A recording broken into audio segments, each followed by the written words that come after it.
अस्सलाम वालेकुम स्टूडेंट्स, आज हम एक एएफएनएस के मेडिकल पे एक वीडियो लेके आए हैं क्योंकि हर साल पाकिस्तान में बहुत सारी जॉब्स पे गर्ल्स अप्लाई करती हैं जिसमें एएफएनएस है, फीमेल मेडिकल असिस्टेंट है या फीमेल मेडिकल टेक्नीशियन या फिर एलसीसी।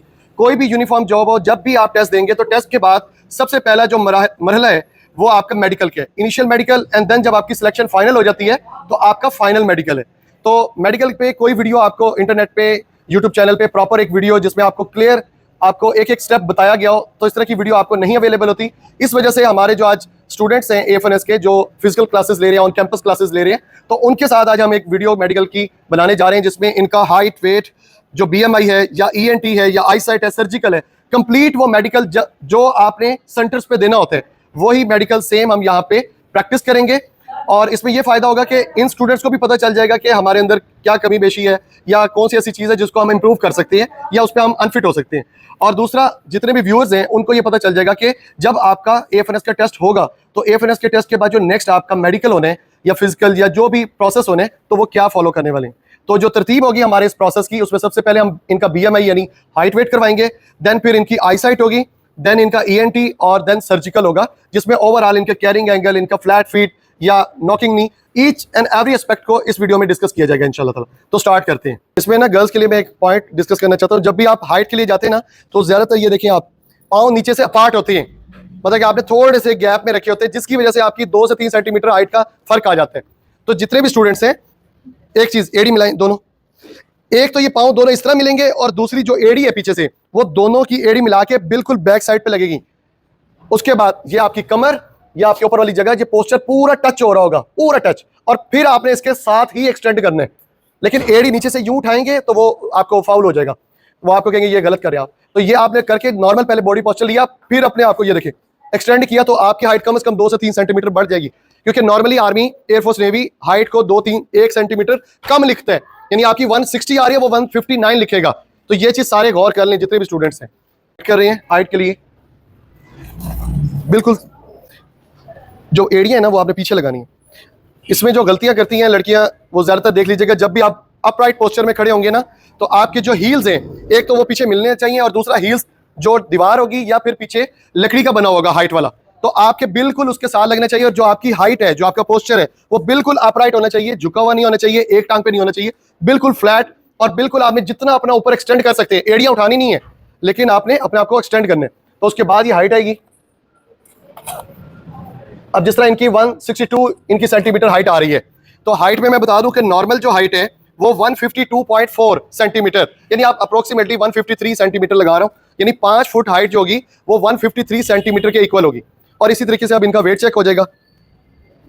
आ जाए। तो अब जिस तरह इनका वेट आ रहा है 60 kg इनका वेट आ रहा है, तो नॉर्मली जितनी ये इनकी हाइट है, तकरीबन इनकी 5 फुट 3-4 इंच हाइट आ रही है, इससे ज्यादा ही होगी, तो इतनी हाइट के लिए ये नॉर्मल वेट है। नॉर्मली लड़कियों का जो वेट होता है वो 40 से 60 के दरमियान वेट होता है और ये बिल्कुल नॉर्मल है वेट, कोई इतना ज्यादा वेट नहीं है। लेकिन अगर आपका वेट इससे ज्यादा हो जाता है, 65 है, 70 है, 80 है, तो आपको फिर वो टाइम देंगे। क्लियर है सब स्टूडेंट्स को? तो फिर वो टाइम देंगे और टाइम देने के साथ आपने उसको रिड्यूस करने, और अगर आप फाइनल मेडिकल तक रिड्यूस करने में कामयाब हो गए तो आपकी सिलेक्शन होगी। अगर आप रिड्यूस ना कर सके तो फिर आपको अनफिट कर दिया जाएगा। नेक्स्ट स्टूडेंट को बुलाएं। नीचे 166 सेंटीमीटर वेट करें, 61 बिल्कुल अपराइट लगी। इसको ऐसे रखना है, ऊपर नहीं देखना है, ऐसे 158 हाइट करें, वेट करें 46 परफेक्ट, ठीक है। सीधा हाथ सीधे रखने, हाथ आप जब भी आप वहां पे हाइट करवाने जाएंगे तो ये इस तरह, ये जो स्टाइल आप इस तरह करती है ना, इस वाले स्टाइल में नहीं खड़े होना। मैं आपको दिखा रहा हूं कि ये बिल्कुल हाइट है, बिल्कुल पीछे लगाएंगे, ये लगे हुए, और ये बिल्कुल जो बॉडी है ना आपकी बिल्कुल ऐसे स्ट्रेट हो जाएगी। एड़ी उठानी नहीं है, एड़ी के अलावा जो अपनी पूरी बॉडी है उसको पूरा आपने फ्लेक्सिबली स्ट्रेच करना है, उससे आपकी हाइट ज्यादा आएगी, आपको मार्जिन ज्यादा मिलेगा। थोड़ा सा इधर लगाओ, पीछे बिल्कुल लगाओ ना, कमर टेक लगाओ। 156 68 आपका वेट थोड़ा सा ज्यादा है, 5 kg रिड्यूस करना है आपने, ठीक है। 160 ठीक है, जल्दी से आ जाओ आप। 47 और इधर हो, थोड़ा सा इधर, ये जो लाइन नजर आ रही है ना इसकी सीध में आपने खड़ा होना है, आसान सा है। 154, बिल्कुल एक्सटेंड होके खड़े हो, जितना एड़ी ऊपर उठानी नहीं है, पूरा एक्सटेंड होना है। अब आपकी आ रही है 151, आपकी ना 2 सेंटीमीटर का है, ठीक है। तो 2 सेंटीमीटर आप कैसे बढ़ा सकते हैं, ये मैं आपको बता रहा हूँ। एक तो आपको सप्लीमेंट्स मिल जाएंगे बाजार से, अब वो सप्लीमेंट यूज करें। सेकंड वन आपने यूज करने हैं स्ट्रेचिंग एक्सरसाइजेस को। तो जितनी भी आपको यूट्यूब पे योगा या स्ट्रेचिंग एक्सरसाइजेस मिलेंगी, उन एक्सरसाइजेस को आप करके अपनी हाइट 2 से 3 सेंटीमीटर को बढ़ा सकते हैं। तो इस वजह से इनकी हमने पहले ही बताया था आपकी की हाइट थोड़ी सी कम है, तो वो आपके पास 2 से 3 महीने है, अक्टूबर तक आपका मेडिकल होना है और फिर फाइनल मेडिकल जनवरी में होगा, तब तक आपने बढ़ानी है। हाँ, वेट करें जरा, 50, ठीक है, वेट सही है आपका। आ जाओ, बिल्कुल स्ट्रेट खड़े होना है। मेरे ख्याल में सबसे ज्यादा हाइट इसी की है, 169। आ जाओ, 64 kg हाइट के हिसाब से आपका वेट ठीक है। अब जिस तरह 160 इनकी हाइट है, 160 सेंटीमीटर वेट करें, तो ये थोड़ा सा ओवर वेट है। अब इनके आ रहा है 86.9 यानी 87 ही आप लिख दें।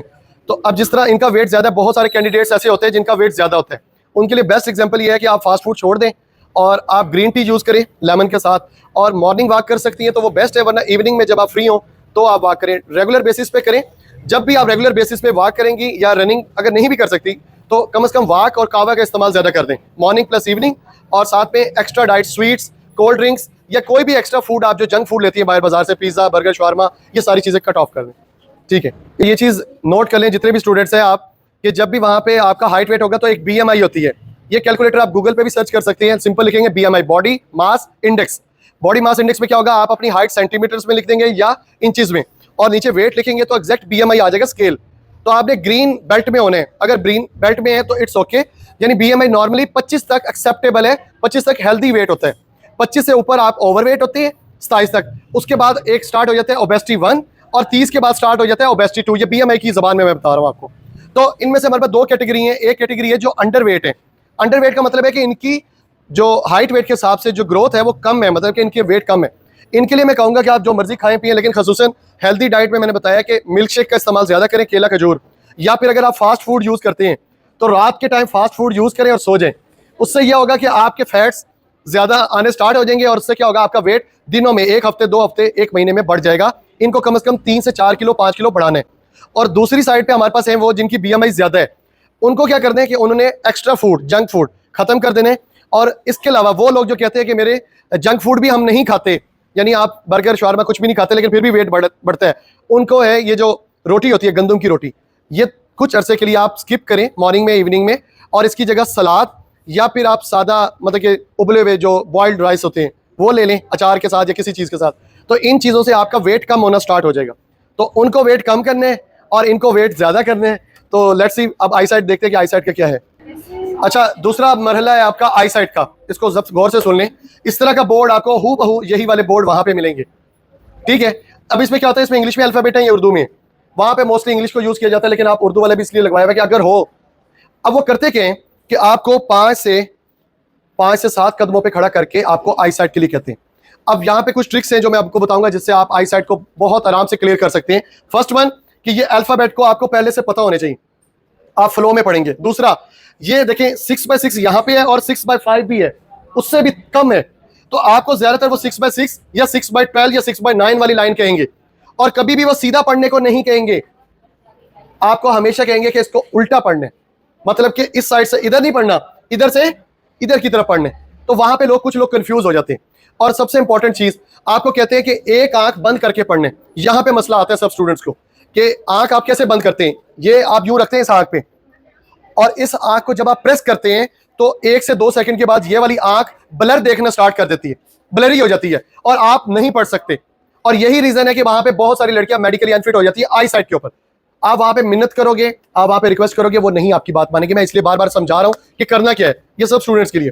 ये वाली जो जगह है ये आपने कभी भी आंख के ऊपर नहीं रखनी, आंख के अलावा ये वाला जो एंगल है तो यहां पे रखना है। ये देखें मेरी आंख बिल्कुल क्लियर है, आंख मेरे अंदर खुली हुई है। अब आपकी आंख के ऊपर क्या है, प्रेशर नहीं है, तो आप आंख के ऊपर ये रखें, इसको प्रेस करके रखें ताकि वो ये ना कहे कि आप देख रहे हैं, लेकिन आप ये आंख खुली होगी, दोनों आंखें खुली होंगी, याद रखिएगा, तो बड़े आराम से आप देख सकेंगे। लेकिन अगर आपने ये हाथ आंख की इसकी बजाय आंख के ऊपर रखा, ये देखें ऐसे। बहुत सारी वहां पे 99% लड़कियां जिनको अगर अब ये मैं गाइड कर रहा हूं पता होगा, वरना पता ही नहीं होता, वो यूं रखती हैं या यूं रखती हैं या कुछ और इस तरह रख देती है, उससे इसकी आंख पे प्रेशर आता है और वो देख ही नहीं सकती, उस दूसरी आंख से नजर ही नहीं आता। और जैसे ही आप यहाँ पे स्ट्रक होंगे कि ये क्या अल्फाबेट है, ये क्या, ये जैसे आप स्ट्रक होंगे फौरन वो कहेंगे इसकी आईसाइट कमजोर है, वो फौरन आपको अनफिट कर देंगे या डॉक्टर को रेफर कर देंगे। क्लियर है सबको एज अ होल सबको? हाँ जी, ऊपर वाला बताओ। क्लियर है? नेक्स्ट।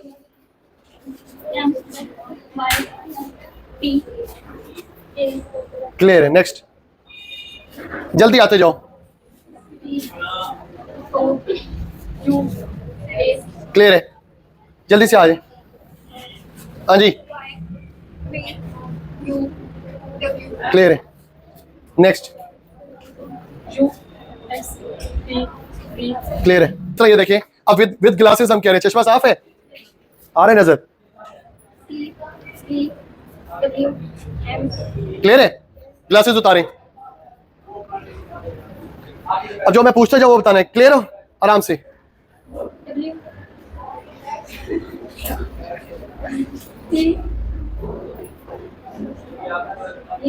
अब इनकी 6/18 आ रही है, ठीक है, मतलब कि वही 2.5 तक। कितने चश्मे? -2.5। चश्मा भी वही 2.5 है और मैं भी यही कहने वाला था कि 2.5 तक। तो ये यहां तक एक्सेप्टेबल है, लेकिन अगर इससे ऊपर जाएंगे और ये बड़े बड़े लफ्ज भी नजर नहीं आते तो फिर खतरा हो सकता है। यहाँ पे प्रेस करने, जब ये प्रेस करेंगे तो ये वाला जो विंडो होती है वो क्लोज हो जाती है ऐसे कर। अब मैं ऐसे रखूंगा तो ये नजर आ रहा है, अगर मैं प्रेस करूंगा तो ये विंडो क्लोज हो गई, लेकिन अंदर मेरी आंख ये देखो खुली है। आपकी आंखों पे प्रेशर नहीं है, सारे प्रैक्टिस करें। और ये जो इस तरह रखते हैं ना, इस तरह, तो वो इस तरह नहीं रखने देते। आपको मैंने बताया है कि यूं रखोगे तो वो कहेंगे ये यूं करके देख लेगी, इस वजह से आप पे ट्रस्ट किसी को नहीं है। तो इस वजह से आपने क्या करना है, ये चीज यहाँ पे, ये जो गाल वाली जगह है, ये देखो, हाँ ये ठीक है, ये ठीक है, ये ठीक है। क्लियर? इसको ऊपर रखो ऐसे। नहीं नहीं ठीक, यहाँ पूरा ये हड्डी पे रखना है, नाक वाली हड्डी पे, यहाँ पे ऐसे, ये देखो, ठीक है। क्लियर है? अब आपने देखना है, अब ट्रिक जो मैं आपको बता रहा हूँ वो ये चीज समझनी है आपने, कि जब भी ये आपके सामने लगा होगा, आपको नजर के लिए लेके जाएंगे ना, तो आपने क्या करना है, जल्दी से जितने भी ये अल्फाबेट्स लिखे हुए हैं इनको एक दफा स्टडी कर लेना है, जल्दी जल्दी पढ़ लेना है, ठीक है। मतलब कि फॉर एग्जांपल आपने देखा TOYHUVATYMXOWUH, जब एक दफा आप सारा पढ़ के खड़े होंगे ना, तो फॉर एग्जांपल वो कोई भी लाइन कहता है आपको, ज्यादातर मैं आपको बता दूं कि ये जो नीचे वाली 2 लाइनें हैं ये ही आपको कहेंगे। और क्या कहेंगे, ट्रिक ये खेलेंगे, कहेंगे उल्टा पढ़ो, सीधा नहीं पढ़ना, उल्टा। जब भी उल्टा पढ़ने को बोला जाए तो जो इंसान का जो दिमाग है, जो आपका ब्रेन पैटर्न है, उसको थोड़ी सी मुश्किल होती है। लाइक मैं कहूं कि उल्टी गिनती गिनना स्टार्ट कर दो, 100, 99, 98, 97 इस तरह, तो बहुत कम होते हैं जो फौरन उसको कर जाती है। तो ये आपको उल्टा बोलने को बोलेंगे। ये वाले ज्यादातर अल्फाबेट नहीं पूछते, एक आंख से नजर ही नहीं आता, यानी बिल्कुल आंख जाया है। जिसको नजर आ रहा है लेकिन उसका अपर्चर, अब सारे अपने अपने सामने अपनी नाक की सीध में उंगली रखे सारे, और यहां पे यानी समझ ले 1 फुट पे, आधे फुट पे रख लो, जितना क्लोज रखोगे उतना अच्छा हो सकता है। उसके बाद उंगली को आपने राइट और लेफ्ट घुमाने और इसको देखने करते जाए। मैं आप सबकी आइज चेक कर लेता हूं। ग्रीन, रेड, ब्लू, ये जो कलर्स हैं, ये कलर्स बिल्कुल वाज़े, आप जब देखते जा रहे हैं आपको वाज़े फर्क पता चल रहा है? किसी को ऐसे कि इनमें से कोई ब्लैक एंड व्हाइट नजर आ रही हो, कलर ब्लैक एंड व्हाइट नजर आ रहा हो, नहीं है ना? तो ये होता है कलर ब्लाइंडनेस। कलर ब्लाइंडनेस में क्या होता है, सिंपली मैंने आपको बताया है कि आपको जो डिफरेंट कलर्स हैं, मतलब कि जो पहने हुए कलर्स हैं, या समटाइम क्या होता है, वहां पे होगा किताब होगी, किताब के अंदर गोल दायरा होगा, उसके अंदर मुख्तलिफ कलर्स छुपे हुए होंगे। तो आपने डिस्टिंग्विश करके क्या करना है, उसमें से बताना है ये 47 लिखे है, 5 लिखे है, 9 लिखे है, ए लिखा हुआ है, कोई अल्फाबेट, ज्यादातर फिगर्स लिखे होते हैं, ज्यादातर क्या लिखा होता है, नंबर्स लिखे होते हैं, 57, 5, 7, 9, 71, 72। तो ये कलर्स आपने पहचानने हैं। और वो कैसे होगा, कलर ब्लाइंडनेस टेस्ट होगा। किस क्या चीज, वो टेस्ट। ये कैरिंग एंगल क्या होता है बेसिकली, इधर आइए जरा आप। कैरिंग एंगल बेसिकली इनका ये जो बाजू है, स्ट्रेट आगे ऊपर की तरफ उठाओ, ये जो बाजू इन दोनों ने किए हैं, इसका जो ये एंगल है, ये बेसिकली कहलाता है कैरिंग एंगल, ठीक है। अब ये मुट्ठी को जरा खोलो, बंद करो, ऐसे ऐसे ऐसे ऐसे तेज तेज, ये देख रहे हैं इसकी सही वर्किंग हो रही है। अगर इसकी यहाँ चोट लगी होती तो इसके अंदर डिसफंक्शनिंग आ जानी थी, ठीक है। और इसको ऐसे करो, अब ये ऐसे ऐसे करो, अब ये देख रहे हैं एक खास एंगल होता है इस तरह इस तरह। और मजीद चेक करना हो किसी को तो मैं इस वजह से ये आपको बता रहा हूं, ये मूवमेंट देखें।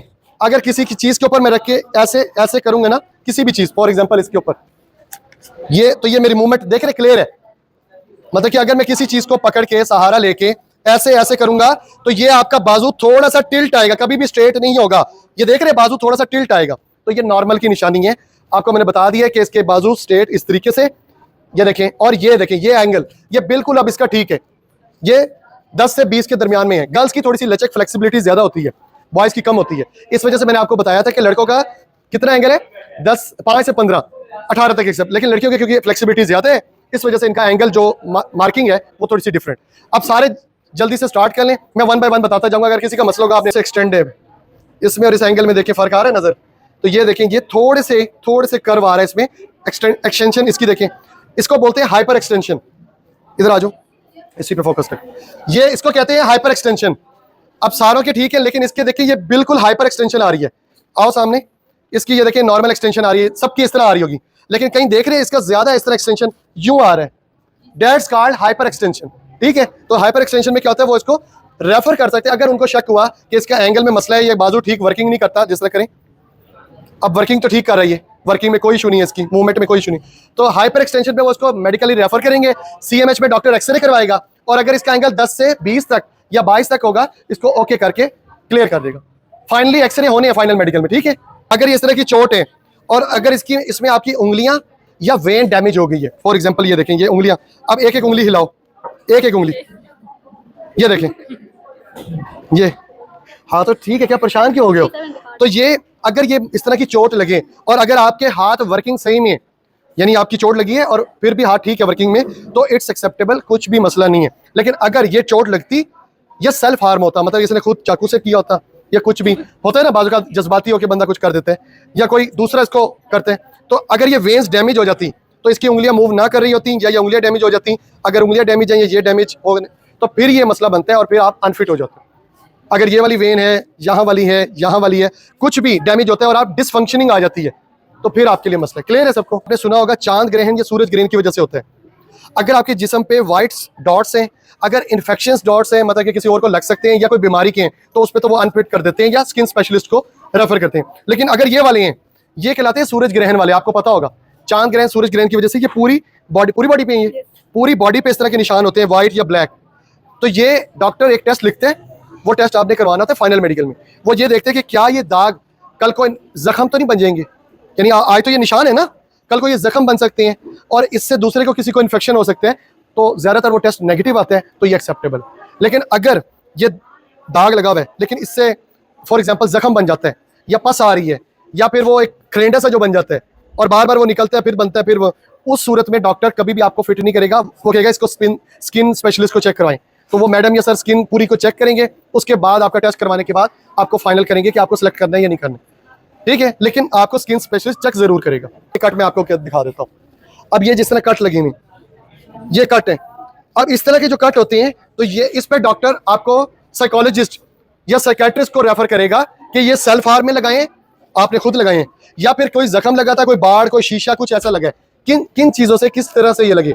अगर तो डॉक्टर देखते हैं ये नॉर्मल, आपको कोई चोट लगी थी, वो आपको ओके कर देते हैं। अगर आपने गुस्से में लगाए हैं, यानी किसी के साथ शर्त लगाई और लगा दी है, गुस्से में लगा दी है, या कोई भी अंदरूनी फीलिंग की वजह से लगाए हैं आपने कुछ भी, तो फिर आपको डॉक्टर जो साइकियाट्रिस्ट है वो आपको अनफिट कर देगा। वो कहेगा ये ज़हनी तौर पे ठीक नहीं है, वो मैं बाद में वीडियो के बाद बताऊंगा।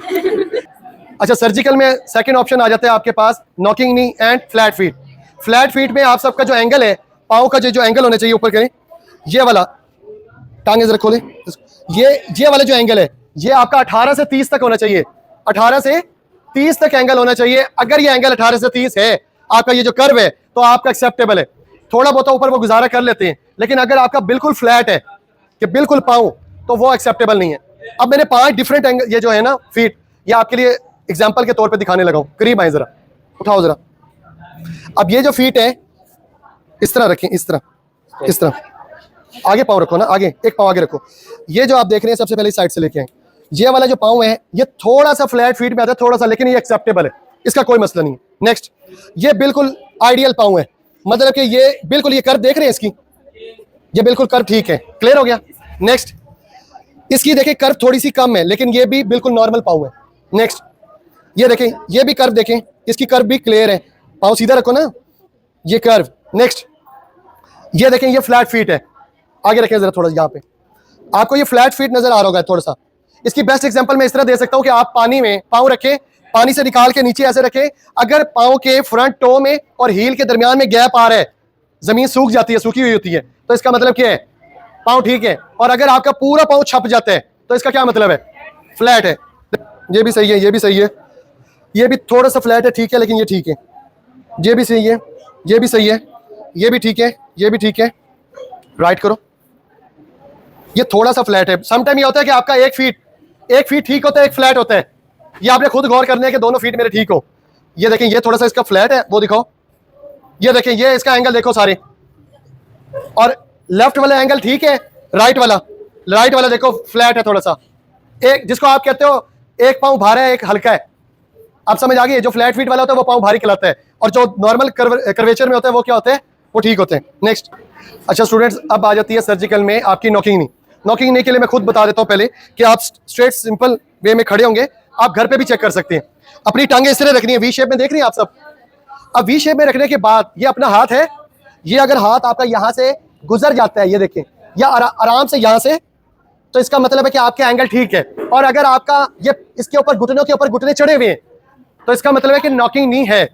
5 सेंटीमीटर, कितना, जितना ये स्टिक है इतनी तकरीबन आपकी गैप होनी चाहिए। नॉर्मली इस तरह होता है, लेकिन अगर टांगे बहुत ज्यादा ऐसे हैं यानी शेप में, और अगर टांगे आपकी बिल्कुल चढ़ी हुई है एक दूसरे के ऊपर, तो ये आपको अनफिट कर देती है। एग्जांपल में अभी आपको दिखा देते हैं। एग्जांपल में देखें, सिंपली इन्होंने पाँव जोड़े में, ये देखें, और अगर ये देखें, ये मैंने इसमें से हाथ ये गुजार रहा हूं, तो बिल्कुल माइनर सा टच हो रहा है। अब वो माइनर टच ये नहीं हो सकता कि इसका मतलब ये है कि इनके नी नॉकिंग है। आप अगर माशाल्लाह खाते पीते घर से हो तो आपके ये मास भी हो सकता है, मतलब कि आपकी बॉडी का वैसे यानी मसल्स भी हो सकती हैं। तो ये देखें, ये नॉर्मली अगर इस तरह गुजारेंगे तो ये स्टिक इतनी यही जो है ये 5 सेंटीमीटर का फर्क होना चाहिए। नॉर्मली वो कैसे चेक करते हैं, वहाँ लेडी डॉक्टर होगी या डॉक्टर जो भी, वो हाथ से ऐसे चेक करेंगे। और अगर कोई मसला हो, अब जिस तरह इन्होंने टांगे एक्सटेंड नहीं की, इसको जरा मसल को खींचो, ऊपर की तरफ खींचो, टाइट करो। अब ये टाइट करेंगे तो ये क्लियर हो जाएगा। आपने ज्यादातर मसल लूज रखी होती है तो इस वजह से नहीं होता। मसल टाइट अगर आप खींचेंगे ना ऊपर की तरफ टाइट करके, ये टांगे पूरी एक्सटेंड करो, तो ये नॉर्मली इसमें गैप आ जाएगा। ठीक है, तो ये नॉर्मली है, यानी पाँव के साथ ये नी नॉकिंग हो जाएगी। अगर ये एंगल बहुत ज्यादा ऐसे हैं, ऐसे यानी आपस में ऐसे जुड़े हुए, तो भी खतरा है, यानी तो भी आप अनफिट हो जाओगे। और अगर ये टांगे बहुत ज्यादा ऐसे खोलो, ऐसे हैं बहुत ज्यादा, ये तो थोड़ा बहुत ज्यादा टांगे खुली हैं, तो भी आपको अनफिट कर देंगे। क्लियर है सबको? अच्छा, अब स्टूडेंट्स एक और चीज आ जाती है, आपको बताना चाहते हैं। ईएनटी में क्या चीज आ जाती है? ईएनटी में आपका नाक, आपके कान और आपका ये गला। ठीक है, नाक में क्या ये शेप आप देख रहे हैं, तो ये शेप क्लियर शेप है। ठीक है, इसी तरीके से कुछ की शेप होती है जिसमें नाक की हड्डी में फर्क होता है। फॉर एग्जाम्पल मैंने बताया ना, डिफरेंट नोज शेप होती है।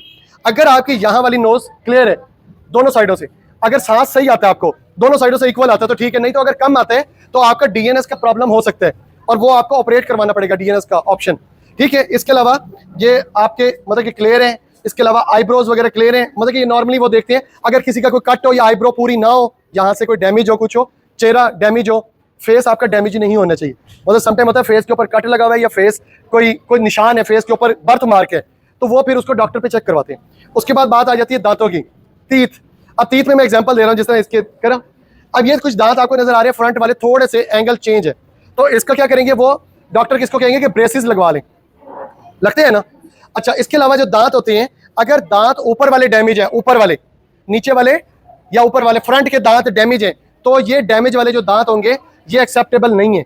मतलब कि किसी के दांत है ही नहीं, फ्रंट पे दांत ही कोई नहीं है, स्माइल करती है तो सामने खिड़कियां क्लियर है उसकी, तो ये चीजें नहीं एक्सेप्टेबल। हाँ, जिसके दांत आगे वाले ये जो होते हैं दाढ़, अगर इसके अंदर फिलिंग हुई है या दांत जो है वो क्लियर नहीं है, मतलब कि टूटे हुए हैं, निकले हुए हैं, तो उसका कोई मसला नहीं है। डॉक्टर आपको डेंटिस्ट को रेफर कर देते हैं, वो आपकी सफाई वगैरह करवा के आपकी फिलिंग करवा देते हैं, दांत लगवा देते हैं, एक्सेप्टेबल।